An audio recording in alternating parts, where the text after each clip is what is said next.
Hey, what's up guys? It's Lucas and you're watching Fine Tuning. Okay, so today we're going to be talking about the Hughes & Kettner Black Spirit again. We're going to dial in a metal sound using the Ultra channel because I think that is the hardest one to dial in, like to get a good, tight, chunky sound. It's naturally very woofy. When we say metal, what are we talking about? So I'm talking about like the modern kind of 2000s forward type aggressive hard rock metal sound where it's very distorted, but it's also real clear and crisp, and it's got a very large but tight bottom end, kind of searing on the top, but not fizzy, just searing, so that it's a very aggressive guitar sound. So let's go through our signal chain real quick here. I'm using my PRS Tremonti signature guitar with PRS metal pickups in it, the metal pickups. And I've got the Black Spirit over here in the corner. You can't see it, but it's sitting on top of my Mesa Boogie oversized 1x12 cabinet, which has a Celestion Vintage 30 in it. And I just have that mic'd up with an SM57. I also have the DI red box out coming into the computer as well, and we'll mess with that after we get it dialed in for the cabinet. But I am taking DI audio as well. And over here on this table, what I have is my iPad with the Black Spirit 200 remote app on it. And that's going to make it really easy for me to show you what I'm doing because I can just put it up on the screen and you can see it as I adjust things. And also make it so that I can share the preset with you. So like I said, we're going to be using the Ultra channel. And currently I have all the effects and everything are off, and I have all of the amps kind of controls set at halfway, and the sagging control is at 1, which is basically off. So let's start dialing it in. So right off the bat, let's just see what we're working with if everything is at halfway up here. So I'm going to turn off the mute button so you'll hear some noise in the background. And that's just coming from the amp's gain. We're going to deal with that with a noise gate in a little bit, but to start off with, let's just leave it as it is. So it just sounds like this with everything halfway up.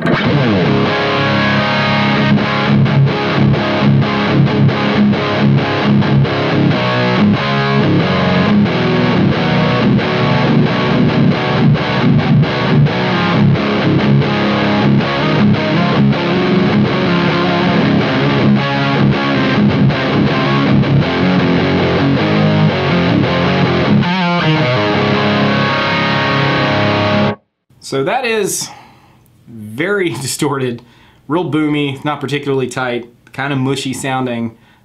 We can definitely get a better metal sound than that. So you have essentially 5 EQ controls. You have the presence, which is your really, really high top end, your resonance, which is your really low, low bottom end, and then treble, mid, and bass, which are, of course, very self-explanatory. And you got your gain control and a boost function. And the boost can go a long way to tightening some stuff up as well. But right out of the gate, that's just too much gain, right? It's just like with this guitar, and this is a very hot bridge pickup, which is about 15K or something. That's just too much gain. So let's try just turning the gain down some to start.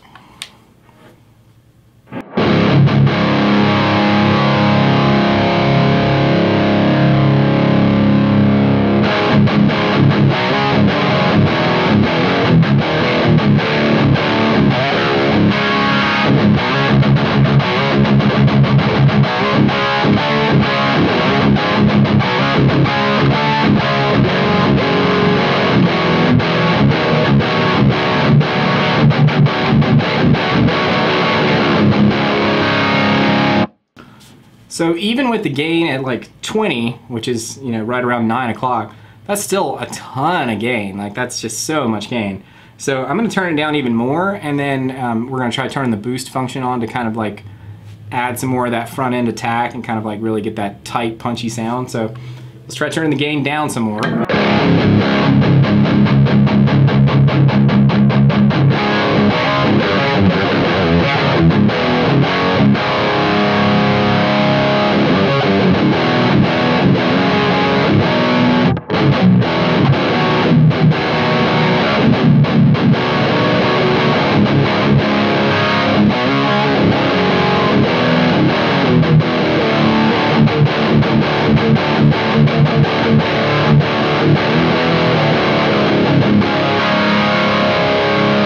So that's with the gain on 10 and the boost on. That's just so much gain. Like I can see why people might have a little trouble dialing this amp in on this particular channel, because it's just so much gain to work with, especially if you're using high output pickups. So one of the things we want to do here is tighten it up And part of the way that you tighten an amp up like this in this particular case is to turn the bass control down, because the more bass you're adding in, the more flubby it tends to get. So let's just try turning the bass all the way down, and which you can do, by the way, by just double tapping the knob. It'll turn all the way down. And then I'm gonna just slowly bring the bass in until it starts to get flubby, and then I'll back it off. Probably help if I unmuted the amp.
Yeah, so I think actually with this particular set of pickups, they're so high output that the boost is even just too much.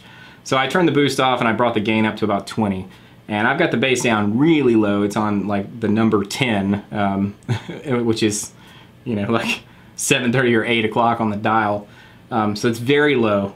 And it's still a little bit on the boomy side, so we're gonna play with the resonance control now.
So yeah, that's starting to get tighter now. We've got the resonance at 35 and the bass is at 15. You kind of got to balance those two out, and you know, they're two different frequencies of bass basically. You got to kind of figure out what your cabinet likes and what your guitar likes. So that, for me right now, that's working right around 35 on the resonance and 15 on the bass. So the next thing we want to do here is kind of dial in the attack, like that really like the pick attack, and that's going to live mostly in the treble control. So it's set halfway up now, so let's start bringing it up and you'll hear that attack starts to slice through.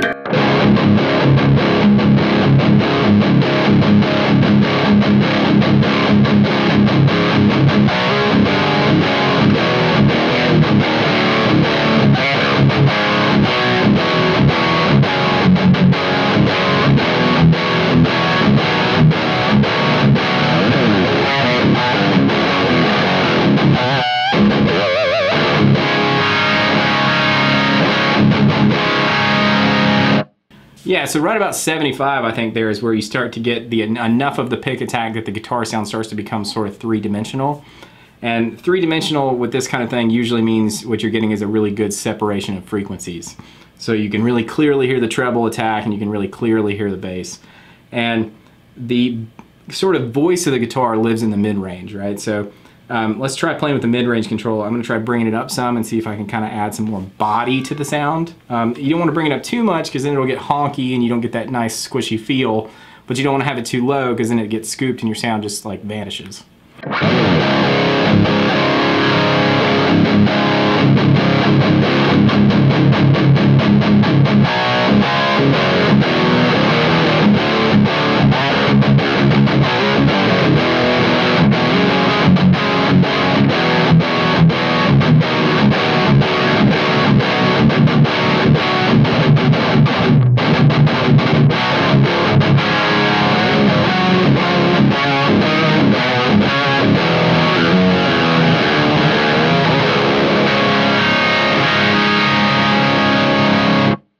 So yeah, I'm liking it like that. It's up pretty high, about 80, which is about 3 o'clock on the dial.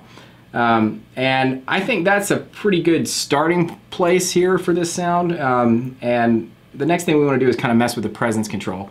So the presence control is going to add to that three-dimensional quality, but you got to be careful with it, because if you get it up too high, then it starts to sound fizzy, and that in turn makes the amp sound digital. And that's that way on any amp, even a tube amp. If you turn the presence up too high, it's going to sound fizzy and digital, and it's not good. So you got to find the sweet spot, because you want that searing attack and you want that three-dimensional quality, but not too much.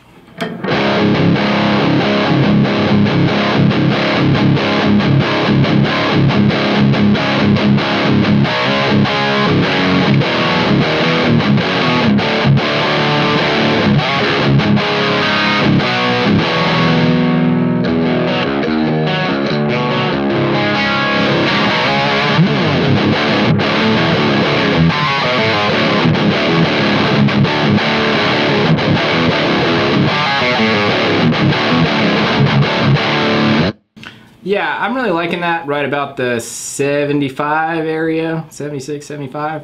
I still think this is a little too much gain, honestly, so I'm going to turn it back down from 20 to like maybe, let's try 15. It's just that so much gain, and on top of that, you know, I'm using hot pickups, so I can get it to, there we go.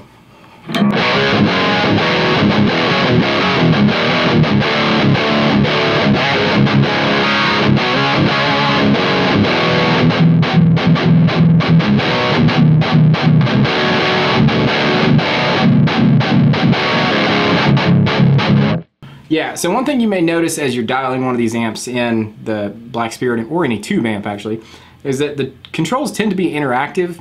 So as you bring up or turn down something else, you might notice that another knob has to be adjusted to work like that. So as I'm doing this, I'm noticing I can bring some of that resonance control back in, because that really low bass is starting to disappear a little bit, and I want a little bit more of it.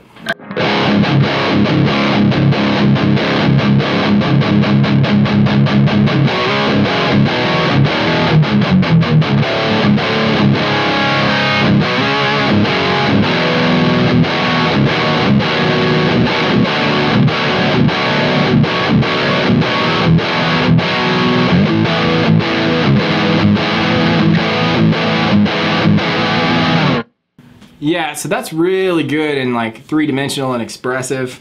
So currently you can see where I've got this set here. This might not be the way that you would think to set this kind of sound, but that's sort of how you get the tone. And it's not a super forgiving sound, like you got to be able to play the riffs, but this is what makes it cut through and still sound large. Like if it's too scoopy, it'll feel really good to play, but it won't cut. Which any of the metal community guys, you know this already. So let's go ahead and just hit store here. All right, so that's a good sound. So here's what we got.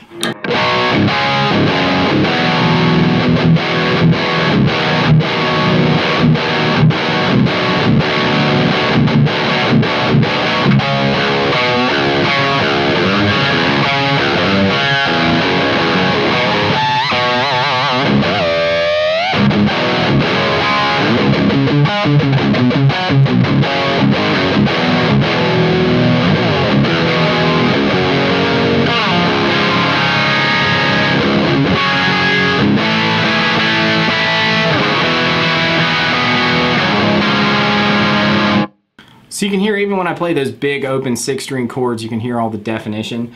I could maybe turn the presence down just a hair.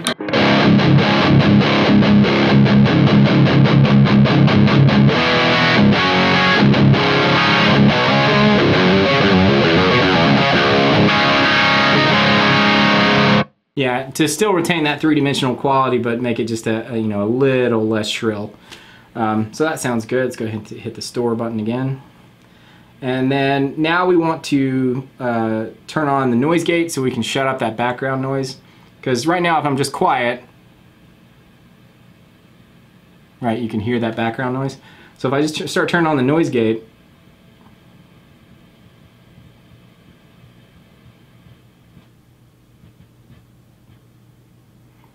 right about there, the amp's background noise is gone. That's not really high enough to affect your playing, but it's enough to shut up the background noise.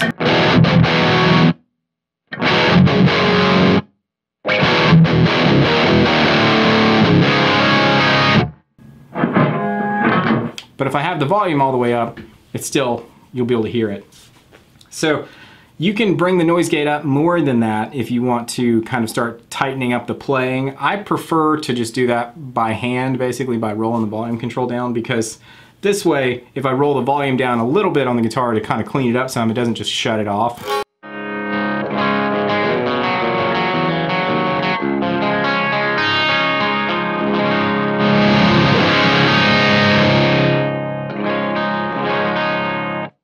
Which for the kind of music that I usually do is a kind of a good thing. So I like the way that sounds, so sit still once again. So then the last thing you might want to do is play with adding just a hair of space. And you could do that with the delay or reverb. In this case I'm going to use a reverb. I don't want to put a ton of reverb on this, in fact not very much at all. Because reverb with metal stuff can just get washy real quick and get in the way. But I do want it to have a little something so the amp feels like, you know, it's breathing. So I'm going to bring it up to, I think probably only maybe 10 or 15 or something.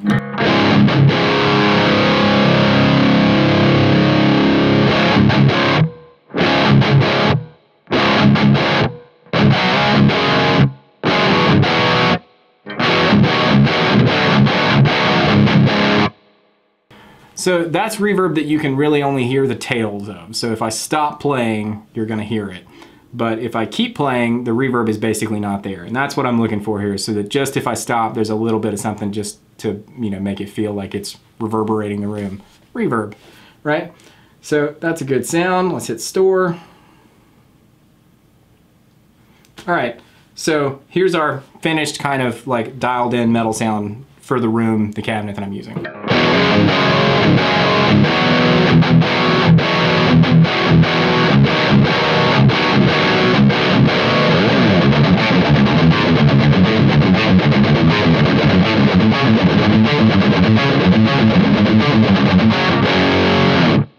That's a good sound. It's a little bit kind of stiff, and so if you want to get a little bit more of a tube feel, what you can do is bring in the sagging control. So this whole time I've had the sagging control at 1, which is essentially off. And as you bring it in, it's almost like having a compressor after the amp, and it kind of makes things a little squishier and a little more kind of squashed together, which feels good, but you don't want to go too far because then you start to lose the definition and you don't get the like chug out of it. So for instance, it's at 1 right now, but if I turn it all the way up to 8, you'll see the major difference.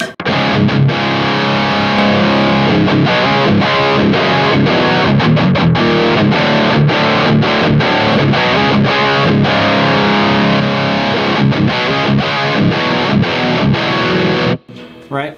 So I think probably somewhere in between there is going to be good. So let's try like maybe 3.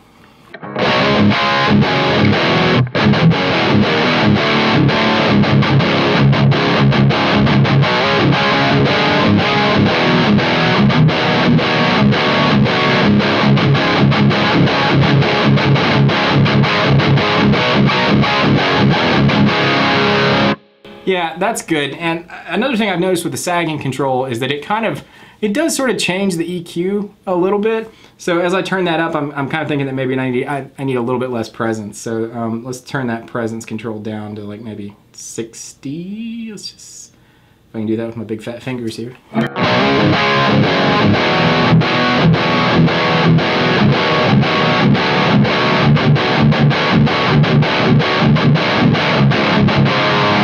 Yeah, it just makes it slightly more friendly to listen to. So hit store, boom, there we go. Okay, so that's our dialed in metal sound. I think that sounds really good, but does it translate into the DI if you wanted to use this like in a live situation instead of mic in the cabinet, you wanted to give the sound guy like a good clean DI out, which by the way, sound guys love because it just gives them the ultimate control. So what I'm going to do is just go over and turn the volume on the amp down, and then you're just going to be hearing the DI direct signal. And you've got different cab models you can use. I have it set on cab number 5, which is the vintage 412, but we can play with some different ones. So here's what it sounds like with number 5.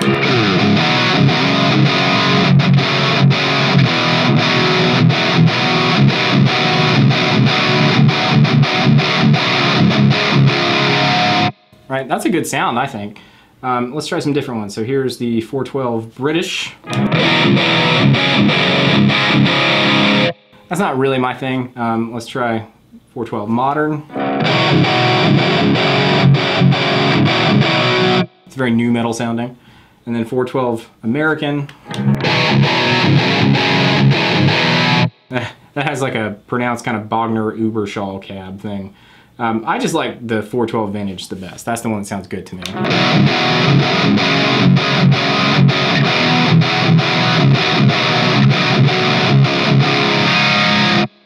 Yeah, so I think that's a good tone right there. So just one more time, store here. All right, there you go. That's the Ultra channel dialed in for a good aggressive metal sound. Things to keep in mind, just keep that bass control pretty low.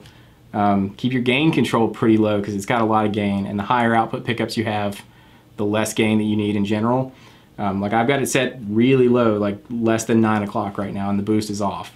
If you have lower output pickups or something, you might consider using the boost to kick it harder.